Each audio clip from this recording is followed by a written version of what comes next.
നമസ്കാരം. ഞാൻ മൊയ്തീൻ ഷാ, ജനതാദൾ നാഷണലിസ്റ്റിൻ്റെ പ്രസിഡന്റ്. ബഹുമാന്യരെ, നിങ്ങൾക്കെല്ലാവർക്കും എൻ്റെയും എൻ്റെ പാർട്ടിയുടെയും അഭിനന്ദനങ്ങളും ആശംസകളും. സീനിയർ നേതാവും KPC പ്രസിഡന്റും മുൻ മന്ത്രിയൊക്കെയായിരുന്ന CV പത്മരാജൻ അവറുകൾ അന്തരിച്ചു. അദ്ദേഹത്തിന് ആത്മാവ് നിത്യശാന്തി നേർന്നുകൊണ്ട്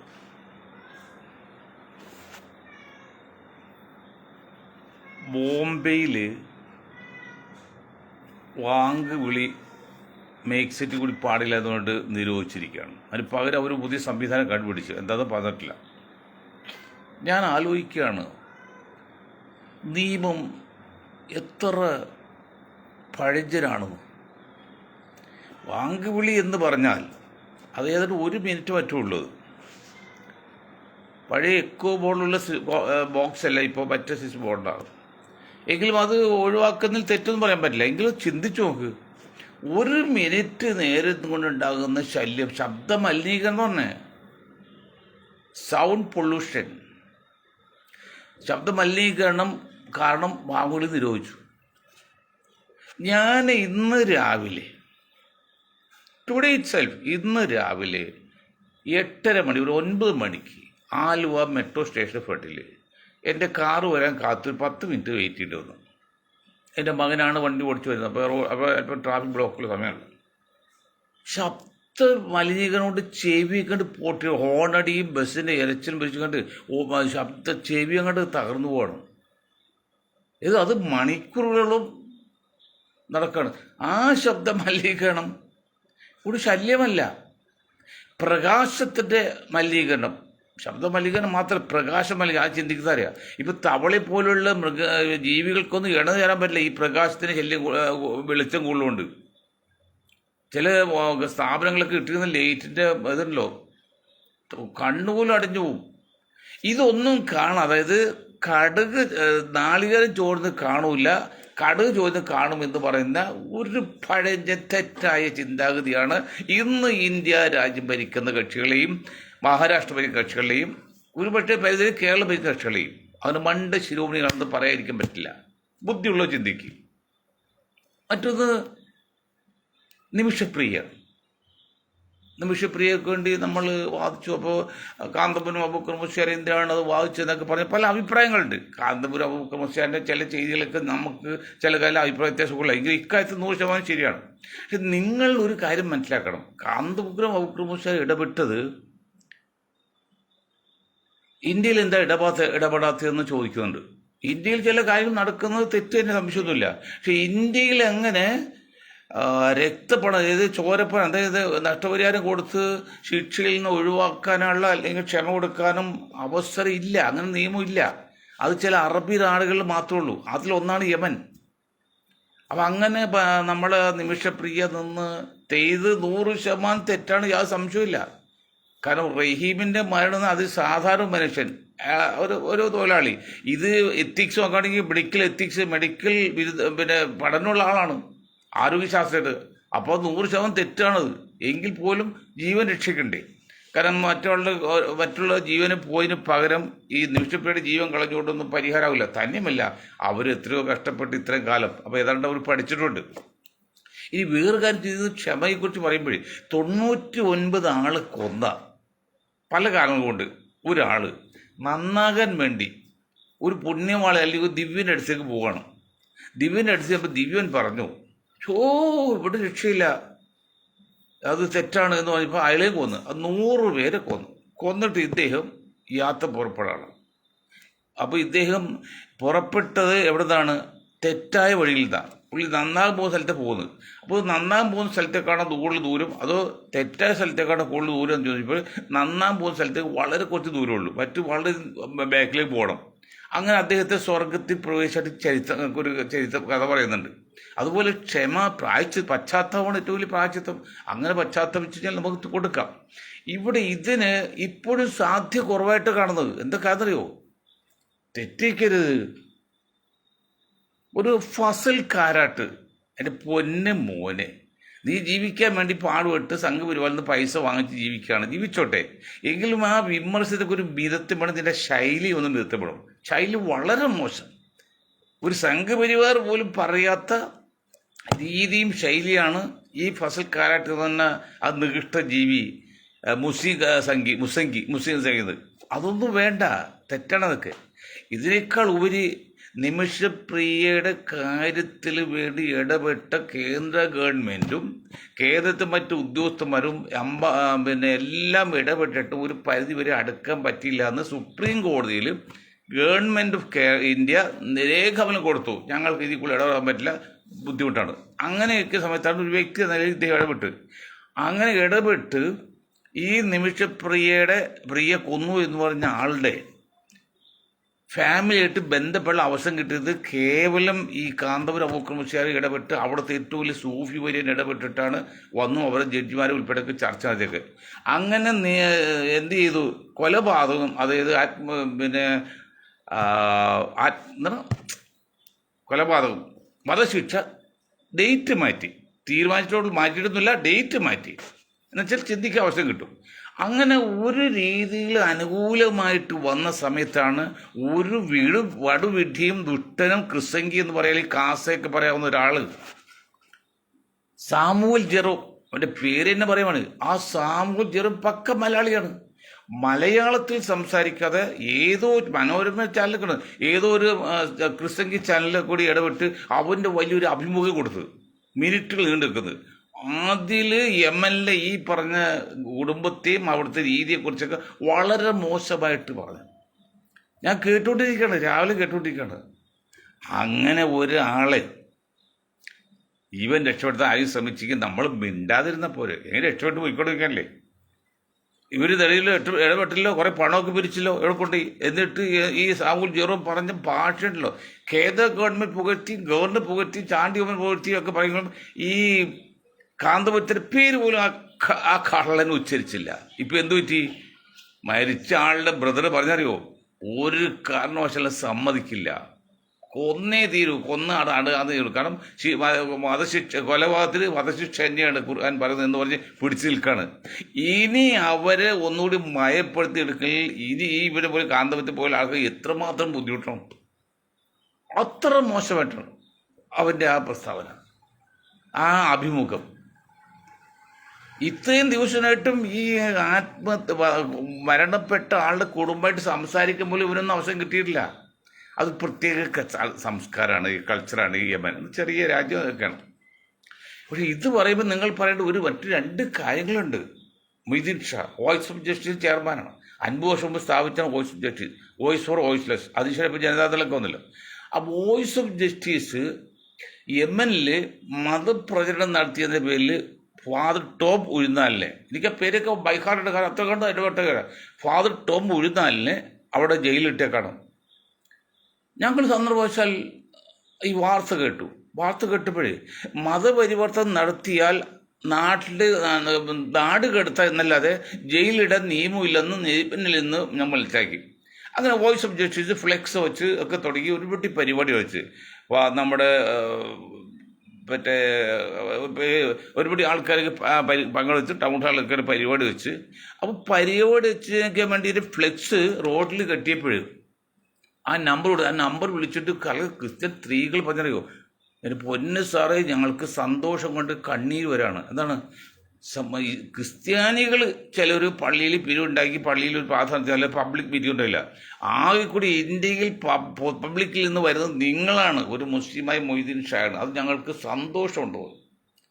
അങ്ങനെ നടത്തിയപ്പോൾ പല ചോദിച്ചോ, ഇത് ഇൻ്റർനാഷണൽ കാര്യമാണ്, നിങ്ങൾക്ക് ഈ കൊച്ചു കേരളത്തിൽ എറണാകുളത്ത് പ്രവർത്തിക്കാൻ വോയിസ് ഓഫ് ജസ്റ്റിസ് എന്ത് ചെയ്യാൻ പറ്റുമെന്ന് പറഞ്ഞു ചോദിച്ചു.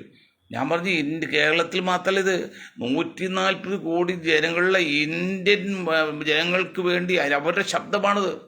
ഇത് വാർത്തയുള്ള ഏഷ്യാനെറ്റ് പോലെ ചാനൽ ലോകം മുഴുവൻ പോയി.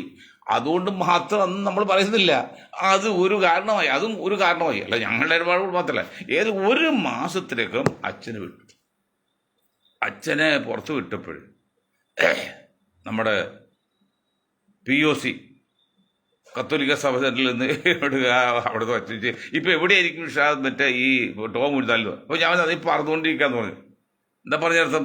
അദ്ദേഹം MLA നിന്ന് നേരെ ദുബായിലേക്ക് പോയത്, നേരിട്ട് റോമിലേക്ക് പോകാൻ പറ്റില്ലല്ലോ. അപ്പോൾ വിമാനത്തിൽ പറഞ്ഞുകൊണ്ടിരിക്കുക, ഞാൻ സമയത്ത് വിമാനത്തിൽ പറഞ്ഞുകൊണ്ടിരിക്കുകയാണ് സത്യം. അത് കഴിഞ്ഞ് മാസങ്ങൾക്ക് ശേഷം വടുതല ഡോൺ ബോസ്കോ പള്ളിയിൽ വെച്ച് ഇദ്ദേഹം സ്വീകരണം കൊടുത്തപ്പോൾ അച്ഛന്മാരും അച്ഛൻ്റെ പ്രതിനിധികളും സഭയും എന്നെയും എൻ്റെ കൂടെ പ്രവർത്തിച്ച പിന്നെ ജോസ് പുത്തമ്പള്ളിയും ദൈവം ഞങ്ങൾ ക്ഷണിച്ചു. അവിടെ ചെന്ന് അച്ഛനേക്കാൾ വാസം പറഞ്ഞ സഭയും സഭയുടെ ആൾക്കാരും ക്രിസ്ത്യൻ സമുദായം ഞങ്ങളെയാണ് കൂടുതൽ സ്വീകരിച്ചത്. കാരണം അച്ഛന് സ്വീകരണം പതിവാണ് ഇത്. അങ്ങനെ ചെയ്തു പോയിട്ടുണ്ട്. പല ചെറിയ സംഭവങ്ങളിൽ ഞങ്ങൾ വലിയ നേടിയത്.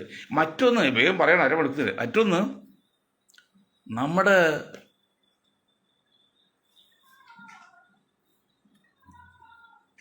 രാമേന്ദ്രൻ, നിങ്ങൾക്കറിയാലോ, വിശ്വസ്ത സ്ഥാപനം, അദ്ദേഹത്തിൻ്റെ സ്വർണ്ണക്കട, ചില കുബുദ്ധികൾ പിന്നെ ഇടപെട്ട് കേസ് ചെക്ക് മടക്കി അങ്ങനെ ജയിലിൽ കിടക്കാണ്.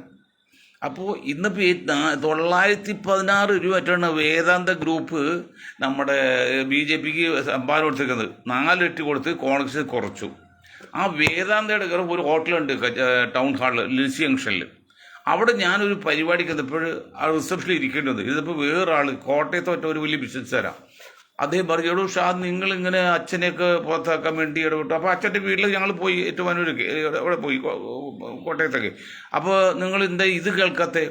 ഈ രാമേന്ദ്രൻ ദുബായ് ജയിലായിട്ട് വർഷങ്ങളായല്ലോ എന്ന് പറഞ്ഞു. സോറി സാർ, ഞങ്ങൾ അത്ര ശ്രദ്ധിച്ചില്ല, ഇടപെടാന്ന് പറഞ്ഞു. അതിനുശേഷം ഞങ്ങൾ അതേക്കുറിച്ച് ഫയൽ പഠിച്ചു. അദ്ദേഹത്തെക്കുറിച്ച് ഞങ്ങൾ ഒരു ഗ്രൂപ്പ് 7 ദിവസം തൃശ്ശൂർ പോയി ക്യാമ്പ് ചെയ്ത് അദ്ദേഹത്തിൻ്റെ അദ്ദേഹത്തെ കാമിയെക്കുറിച്ചും അദ്ദേഹത്തിൻ്റെ കലാ സാംസ്കാരിക വേദി, പിന്നെ നമ്മുടെ ഇതുണ്ട് അക്ഷരശ്ലോക മത്സരം, അങ്ങനെ എല്ലാം മനസ്സിലാക്കിയപ്പോൾ തികച്ചും ന്യായമാണെന്ന് മനസ്സിലാക്കി ഞങ്ങൾ ഇതുപോലെ വീണ്ടും സെബാസ്റ്റ്യൻ പോളിൽ പങ്കെടുപ്പിച്ചു എറണാകുളത്തും. പിന്നീട് പിന്നെ രാമേന്ദ്രൻ മുൻ സ്പീക്കറുണ്ടല്ലോ തറമ്പിൽ രാമകൃഷ്ണനെ പണി തൃശ്ശൂർക്കാരൻ കുറേയധികം സ്ഥലത്ത് പ്രചരണം നടത്തി. അതുപോലെ ഫ്ലക്സ് വെച്ചു. അത് ഏതാണ്ട് 1 മാസം കഴിഞ്ഞപ്പോൾ അദ്ദേഹത്തെ പുറത്തു വിട്ടു. പക്ഷെ ഇന്ത്യയിലേക്ക് വരാൻ പറ്റില്ല. കാരണം 1000 കോടി രൂപ 100 കോടി 1000 കോടി ഇട്ട് അതിന് യൂസഫ് അലി സാഹിബ് സഹായിക്കുന്ന പറഞ്ഞ് എന്തോ ചെയ്തില്ല. അത് പള്ളി 10-80 വയസ്സിൽ കൂടെ ഉണ്ടല്ലോ, ടെൻഷൻ എടുത്ത് അദ്ദേഹം അവിടെ കിടന്ന് മരിച്ച് തീർന്നു. അപ്പോൾ ഇങ്ങനെയുള്ള കാര്യങ്ങളൊക്കെ ഇടപെട്ട് വിജയിച്ചിട്ടുണ്ട്. നമ്മൾ പറഞ്ഞെടുക്കുന്നില്ല, നമ്മുടെ വിജയിച്ച ആ പ്രശ്നം തീർന്നു. അപ്പോൾ ഈ ജെറോം പോലെയുള്ളവരൊക്കെ നിങ്ങളൊരു കാര്യം മനസ്സിലാക്കണം. ജെറോമേ, നിങ്ങൾ എന്ത് ചീപ്പ് പോപ്പുലാരിറ്റിയോ അല്ലെങ്കിൽ BJP സഖ്യോ കാസ്റ്റോ കേസ് എന്തെങ്കിലും ആയിക്കോ, ഒന്ന് കുഴപ്പമില്ല, പൈസ ഉണ്ടായിക്കോ, ജീവിച്ചോ, പറയാതെ ഇതുപോലെ നിർണായകമായ സന്ദർഭത്തിൽ നിങ്ങൾ ആ ചെയ്തുണ്ടല്ലോ. അതായത് ഒരു അമ്മ കിണറ്റിൽ വീണു. അപ്പോൾ ഇപ്പോൾ ഈ പന്തി എന്നുണ്ട് കിണറിൻ്റെ വട്ടം വയ്ക്കുന്നത്, ഈ കെട്ടില്ലാത്ത കിണറാണ്. ആ പന്തിയിൽ ഒരു കൈ തൂക്കി പിടിച്ച് ഈ അമ്മ തൂങ്ങി കിടക്കാണ്. രക്ഷപ്പെടുത്ത വേണ്ടി മകൻ വന്നുകൂടി അതുകൂടി വിട്ട് മുഴുവൻ കിണറ്റിൽ പോയി. അപ്പോൾ എന്തെങ്കിലുമൊക്കെ പാടുപെട്ട് ആ യുവതിയെ ഇന്ത്യയിലേക്ക് ജീവനോടെ കൊണ്ടുവരാൻ വേണ്ടി അശ്രാന്ത പരിശ്രമിച്ചിട്ടിരിക്കുകയാണ് ഈ വിഡ്ഢി. കഴിവേടെ ഒന്നും പറയാൻ പറ്റില്ല, എൻ്റെ സംസ്കാരം മോശമല്ലേ. ഈ വിഡ്ഢിയുടെ ഇന്നത്തെ ആരും പറഞ്ഞു കേട്ടല്ല, ഞാൻ TV കണ്ടാണ്. അവൻ്റെ ഒരു വേഷവും കോട്ടായും കാണുമ്പോൾ എത്ര മോശമായിട്ടാണ് ആ ഒരു പ്രചരണം. അവൻ്റെ ആ പത്രസമ്മേളനം അല്ലെങ്കിൽ അഭിമുഖം പത്മജയ്ക്ക് ദൂഷ്യം ചെയ്തിരിക്കുകയാണ്. അവരൊന്ന് മയത്തിൽ വന്നായിരുന്നു, അത് കണ്ടോ ഇപ്പോൾ തീർച്ചയായും മോശം. ഇനി എന്തോരം പാടുണ്ടോ എങ്കിലും വരട്ടെ എന്ന് തന്നെ പ്രതീക്ഷിക്കുകയാണ്. അപ്പോൾ പൊന്ന് സഹോദരങ്ങളെ, സഹായിച്ചില്ലെങ്കിൽ ദ്രോഹിക്കരുത്. ഇക്കാലത്ത് നാം നമ്മുടെ കഴിവെച്ച് ഒരാൾ ദ്രോഹിക്കുന്നില്ലെങ്കിൽ അത് തന്നെ നേട്ട. സഹായിക്കൊണ്ട് ഞങ്ങൾ ഒരിക്കലും പറയില്ല, ദ്രോഹിക്കരുത്. ഇത് ആ ദ്രോഹമാണ്, ആ ചീപ്പ് പോപ്പുലാരിറ്റികൾ. അപ്പോൾ അത് നിങ്ങൾ ശ്രദ്ധിക്കണം. അതാണ് അതിൻ്റെ സംഘയുടെ കാര്യങ്ങൾ.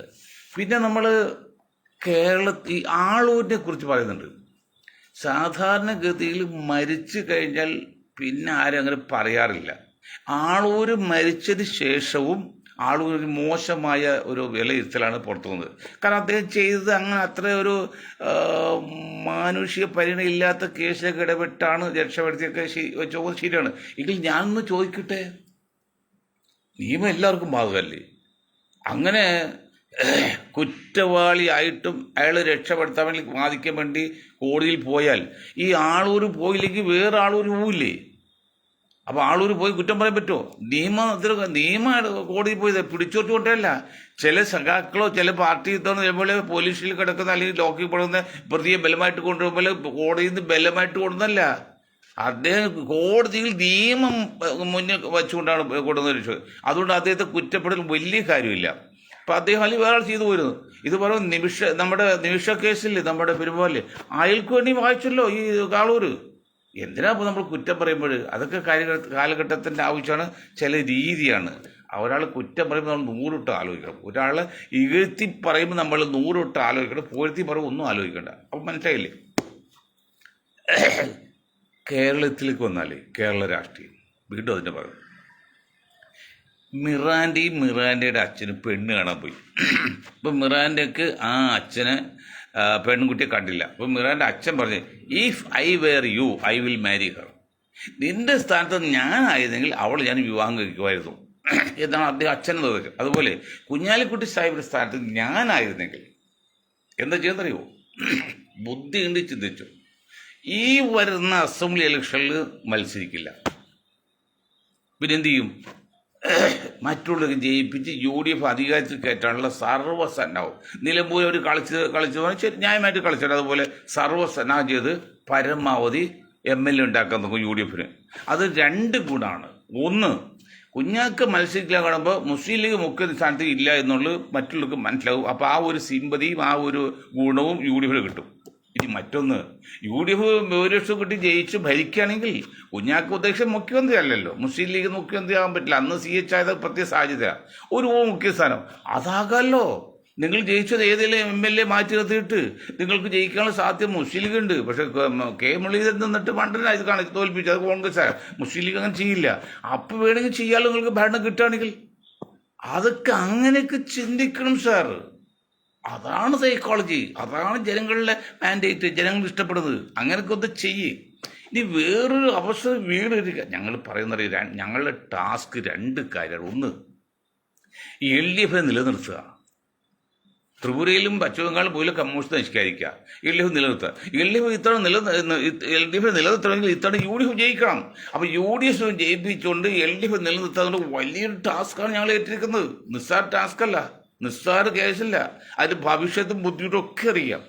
അങ്ങനെ ഇരിക്കുമ്പോൾ UDF ഒരു വീട് കിട്ടിയ അവസരമുണ്ട്, വളരെ വീണ് കിട്ടിയാണ്. ഇത് ഈ UDFിലെ നേതാക്കൾ, ഞാൻ മണ്ടന്മാരോട് സേവനോട് പറയാൻ കേട്ടോ, മണ്ടന്മാരെ എങ്ങനെ ഉപയോഗിക്കുന്നറിയില്ല, അതിനെ മിസ്യൂസ് ചെയ്തിരിക്കറിയില്ല, യൂട്ടിലൈസ് ചെയ്യണം. എന്താണ് കാര്യം? BJPയുടെ ഇപ്പോഴത്തെ ഭാരവാഹി തെരഞ്ഞെടുപ്പുകൊണ്ടൊക്കെ BJP കേരളത്തിൽ ശക്തമായ ഒരു അനക്കം വന്നത് ഈഴ വിഭാഗവും BDS ഉണ്ടാക്കി അത് ചേർന്ന ശേഷമാണ്. BDS വന്നതിന് ശേഷമാണ് BJPക്ക് ചെറിയ അനക്കം വന്നത്. 19% വോട്ടിട്ട് അങ്ങനെയാണ്. ആ BJPയും BDS ഉൾപ്പെടുന്ന ഈഴ സംസ്ഥാനങ്ങളിൽ ഇപ്പോൾ വലിയ അകൽച്ചയിലാണ്. BJP പല നേതാക്കളും കോൺഗ്രസ്സിൽ വരാൻ പോവാണ്. ഇങ്ങനെ നിൽക്കുമ്പോൾ BDJS എന്ന രാഷ്ട്രീയ പ്രസ്ഥാനം പിണറായി വെള്ളാപ്പള്ളിയുടെ മകൻ നടത്തുന്നത്. വെള്ളാപ്പള്ളി ഇപ്പോൾ LDF ചായവട് നിൽക്കുകയാണ്, മകന് BJP അല്ലെങ്കിൽ എന്താ ഗവൺമെൻറ് ചായവട് നിൽക്കുക. അവർക്ക് രണ്ടും ഭരണകക്ഷികൾ കൂടെ നിൽക്കണം, അല്ലെങ്കിൽ പല ബുദ്ധിമുട്ടാവും. 10 വയസ്സ് ഉള്ളതുകൊണ്ട്, 10 വയസ്സ് ഇല്ലാത്ത എന്നെ പിള്ളേർക്ക് പേടിക്കാനില്ല. അപ്പോൾ അത് ഉള്ളവർക്ക് തീർച്ചയായിട്ടും ഭരണകക്ഷി പേടിക്കണം. അപ്പോൾ അങ്ങനെ നിൽക്കുമ്പോൾ ഇപ്പോൾ ഏറ്റവും കൂടുതൽ ചാൻസ് ഉള്ളത് അവർക്ക് UDFിലേക്കാണ്. ആ BDJS UDF ചേർത്തോട് 2, 3, 4 സീറ്റ് കൊടുത്ത് അത് ഭരണം കിട്ടാൻ ഒരു മന്ത്രിസ്ഥാനം കൊടുത്താൽ എന്താണ് കുഴപ്പം? SRP എന്ന സോഷ്യൽ റിപ്പബ്ലിക്കൻ പാർട്ടി ഈഴവൻ്റെ അത് 2 മന്ത്രിമാരെ ഉണ്ടായിട്ടില്ലേ, 14-15 MLA ഉണ്ടായിട്ട്. അപ്പം അതിനെ അന്ന് UDF ചേർക്കാതിന് കാരണം നമ്മുടെ VM സൂര്യൻ ചേട്ടാണ്. അവിടെ ജാതീയത കളിച്ച സ്വന്തം ജാതിയെ എതിർത്ത്, അതാണുള്ള സ്ഥലം. മുസ്ലിം സമുദായത്തിൽ ഏറ്റവും വലിയ ശത്രു മുസ്ലിം സമുദായത്തിൻ്റെ എന്ന് പറയുമ്പോൾ അവിടെ അതിനോട് ഇയാൾ സമ്മതിച്ചില്ല.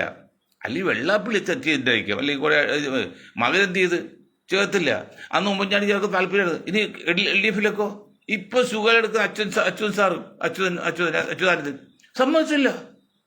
അവിടെ അയാൾ ഈഴാണ്. അങ്ങനെ ജാതിയൊക്കെ നോക്കി നിങ്ങൾ കിടക്കല്ലേ. നമുക്ക് ഇപ്പോൾ വേണ്ട ഭരണമാണ്, UDF ഭരണം പിടിച്ചെടുക്കാന്നുള്ള. അപ്പോൾ നല്ലൊരു അവസരമാണ് UDFിൽ ചേർക്കാനുള്ളത്.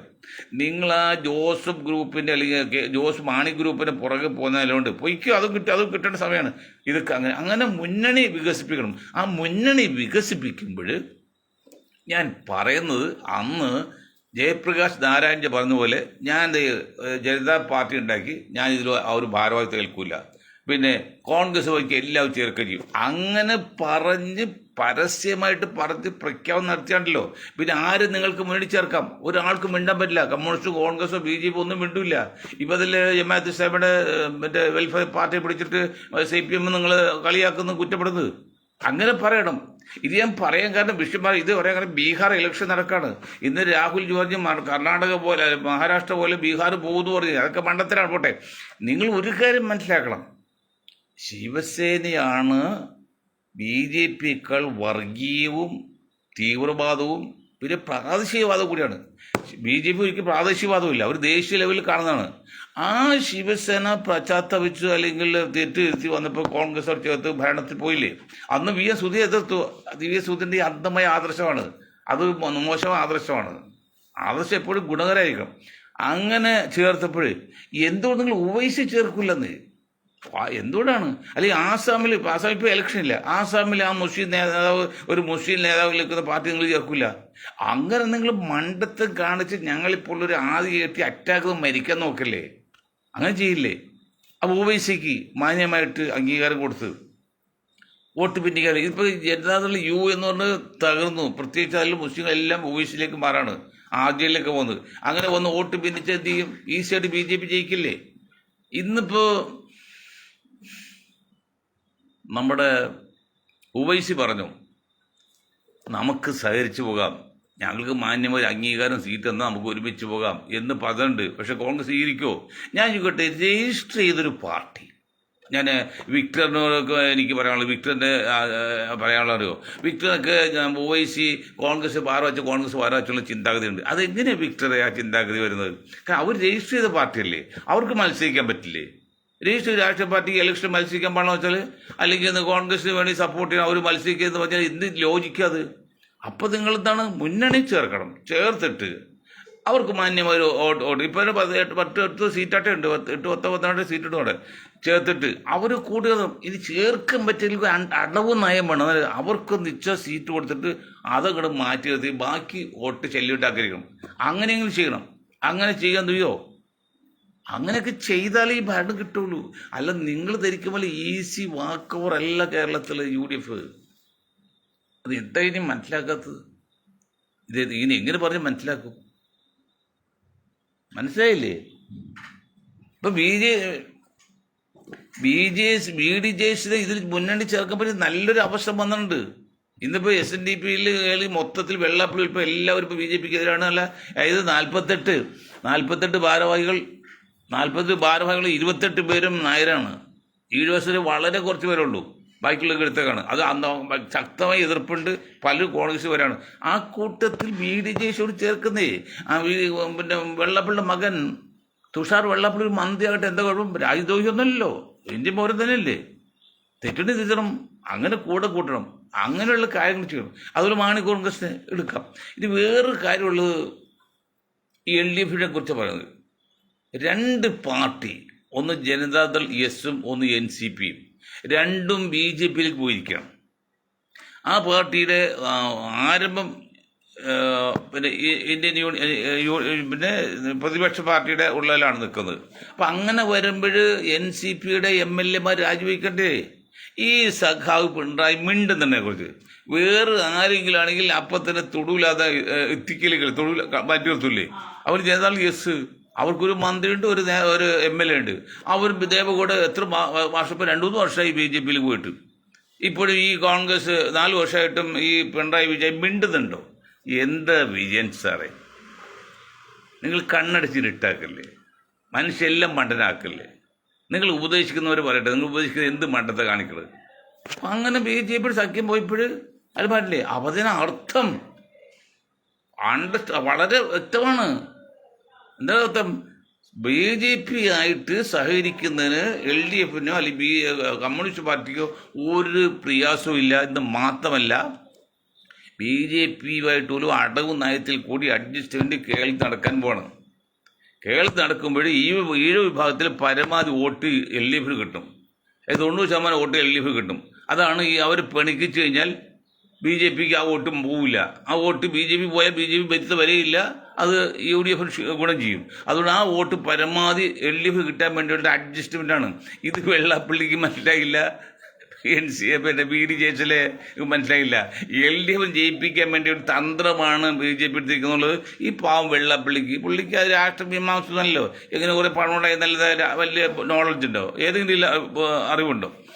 അതാണ് പുള്ളി പണിങ്ങേക്കുന്നത്. പക്ഷെ അവർ കാണുന്ന ബുദ്ധിയാണ്. അപ്പം അങ്ങനെ വരുമ്പോൾ ഇത്തവണ പ്രത്യേകിച്ച് BDJസിനെ കൂടിച്ചേർക്കാം. അതുപോലെ മറ്റ് വേറെ ചില അത് പറയേണ്ട ഒരേ ഒരു പോയിന്റ് ഇതാണ്. ആ പോയിന്റ് ഞാൻ ഒരിക്കൽ കൂടി പറയാണ്. കേരളത്തിൽ BJPയും CPM ചോദിച്ചു. CPMന് ചോദിക്കാൻ വേണ്ടി നമ്മുടെ സതീശൻ പോയില്ലോ, തെറ്റൊന്നുമില്ല. അപ്പോൾ കേരളത്തിൽ BJPയും CPMും ഒഴിച്ച് ഏത് പാർട്ടിയും നമ്മുടെ UDFിലേക്ക് ചേരാം, ഞങ്ങൾ സ്വാഗതം ചെയ്യുന്നു എന്ന് പറഞ്ഞു. ഏത് പാർട്ടിയും, എനി പാർട്ടീസ്. അങ്ങനെ പറഞ്ഞ പിന്നെ ഈ LDF നേതാക്കൾക്കൊന്നും മിണ്ടാൻ പറ്റില്ല. അത് കേന്ദ്രത്തിലാണെങ്കിലോ BJP വെച്ച് നോക്കി 6 ഇതിൽ ഉൾക്കൊള്ളും. ഈ 2 പോയിന്റ് പറഞ്ഞ് മുന്നോട്ട് പോകാതെ ഇരുട്ടുകൊണ്ട് വോട്ടടക്കം നോക്കി നടക്കില്ല സതീശൻജി UDF ചെയ്യും. അത് തന്നെയല്ല ഒരു കാരണം. ഇതിപ്പോൾ ആരോ പറഞ്ഞ് മുസ്ലിം ലീഗിന് 5 സീറ്റ് കൂടുതൽ ചോദിക്കണം. 5 ചോദിക്കുമ്പോൾ ഈ 3 എങ്കിലും കൊടുക്കുമ്പോൾ 23.